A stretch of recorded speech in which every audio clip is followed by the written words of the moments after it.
तो नमस्कार दोस्तों, आज हम लोग ECA chapter 3 energy conservation in electric installation system उसको देखेंगे। तो सबसे पहले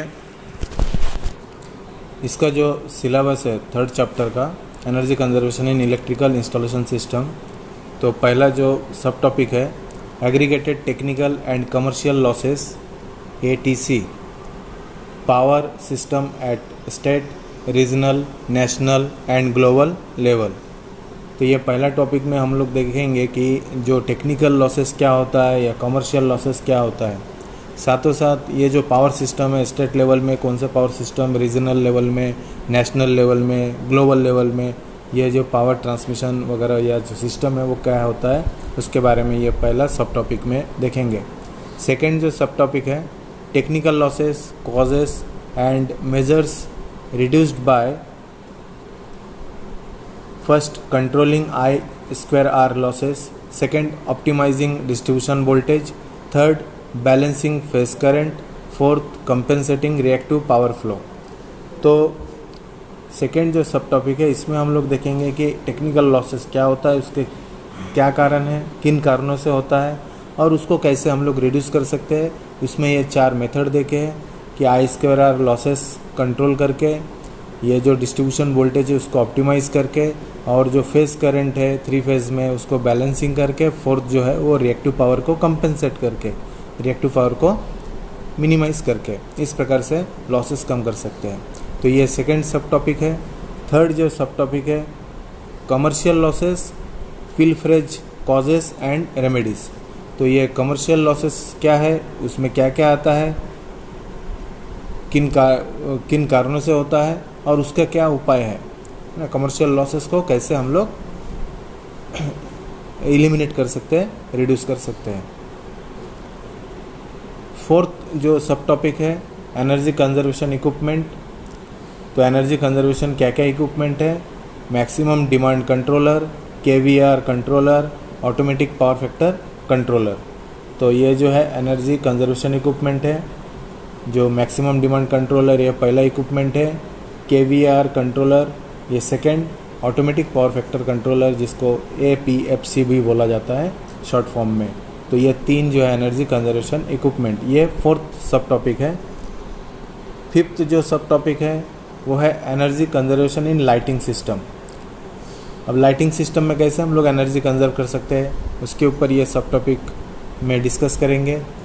उसका कुछ मेथड है replacing lamp sources, lamp source को रिप्लेस करके, using energy efficient luminaries, third using light control gear, fourth installation of separate transformer servo stabiliser for lighting, और फिफ्थ जो है periodic survey and adequate maintenance programme. तो ये 5 methods है जिस method को यूज़ करके हम लोग एनर्जी कंजर्व कर सकते हैं लाइटिंग सिस्टम में। इसके ऊपर हम लोग डिटेल में पढ़ेंगे आगे के वीडियोज़ में। तो ये है फिफ्थ सब topic of 3rd chapter. Sixth जो सब टॉपिक है वो है energy conservation techniques in fan electronics regulator. तो फैन में कैसे एनर्जी कंजर्व कर सकते हैं उसके ऊपर ये लास्ट जो टॉपिक है 3rd चैप्टर का।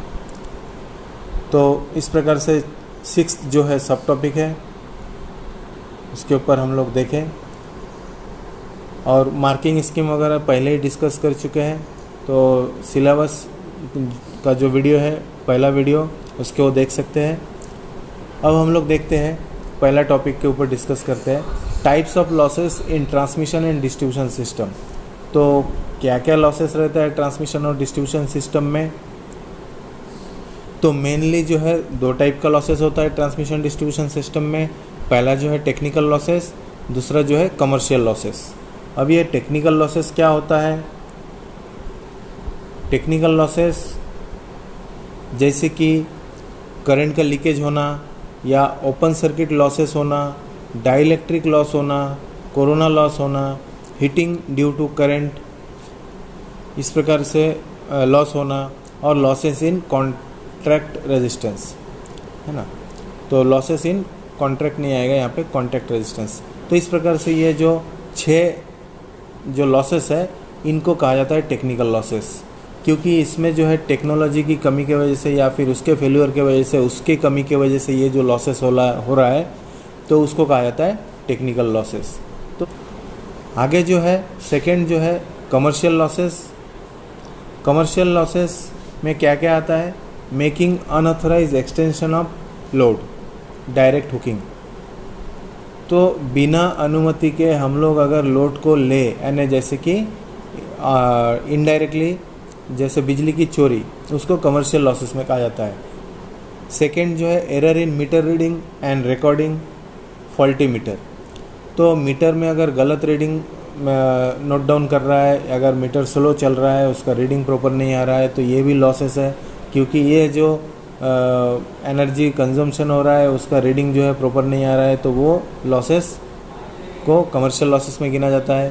थर्ड जो है बाईपास द मीटर, मीटर को बाईपास करके डायरेक्ट अगर हम लोग एनर्जी का यूज़ कर रहे हैं तो उसका भी लॉसेस हो रहा है, क्योंकि सप्लाई अथॉरिटी को उसका रेवेन्यू नहीं मिल रहा है उस पावर जनरेशन का, इसलिए उसको कमर्शियल लॉसेस में काउंट किया जाएगा। चौथा जो है improper testing and calibration of meter, जो मीटर वगैरह है वो प्रॉपरली कैलिब्रेट नहीं किया हुआ है या फिर टेस्टिंग नहीं करके है, इसकी वजह से वो रीडिंग भी प्रॉपर नहीं दे रहा है या फिर कम रीडिंग दे रहा है, जबकि पावर ज़्यादा कंज्यूम हो रहा है। तो ये जो है लॉसेस, इसको भी कमर्शियल लॉसेस में काउंट करेंगे। और stopping the meter by remote control, तो मीटर को अगर हम लोग बाहरी कोई यंत्र से या फिर रिमोट के द्वारा उसको अगर स्टॉप करके रखते हैं और उसके बावजूद भी हम लोग पावर कंज्यूम कर रहे हैं, तो ये भी जो एनर्जी लॉसेस है वो कमर्शियल लॉसेस में काउंट किया जाएगा। फिफ्थ जो है चेंजिंग द सीटी रेशियो। सीटी रेशियो जो मीटर में हम लोग देखते हैं कि जो रीडिंग नोट डाउन करता है वो सीटीपीटी के द्वारा ही मीटरिंग पर्पस के लिए यूज़ किया जाता है सीटीपीटी। और सीटी का रेशियो अगर हम लोग किसी प्रकार से गड़बड़ कर दे, है ना, उसको चेंज कर दे, तो उसके वजह से भी लॉसेस हो रहा है। और इंटेंशनल बेयरिंग, तो इस प्रकार से ये जो है तुम्हारे 7 जो है कमर्शियल लॉसेस में काउंट किया जाता है। तो ओवरऑल अगर बोलेंगे कमर्शियल लॉसेस, जैसे कि बिजली चोरी है, अनऑथराइज तरीके से बिजली को लेना, या फिर मीटर को बाईपास कर लेना, या फिर फॉल्टी मीटर है, या फिर मीटर को किसी प्रकार से रोक देना रिमोट के द्वारा, तो ये डिफरेंट जो मेथड ये है तरीका है इस प्रकार के लॉसेस, क्योंकि ये जो एनर्जी जा रहा है इसका कुछ रेवेन्यू सप्लाई अथॉरिटी को या फिर जनरेटिंग अथॉरिटी को नहीं मिल रहा है, तो इस प्रकार के लॉसेस को कमर्शियल लॉसेस कहा जाता है, जिसमें हमको रेवेन्यू का लॉसेस हो रहा है। ठीक है, आगे का क्वेश्चन जो है हम लोग नेक्स्ट वीडियो में देखेंगे। तो उम्मीद करता हूँ आप लोगों को अच्छा लगा होगा। अगर अच्छा लगा है तो लाइक करो, सब्सक्राइब करो और अधिक से अधिक लोगों तक इसे शेयर करो। धन्यवाद।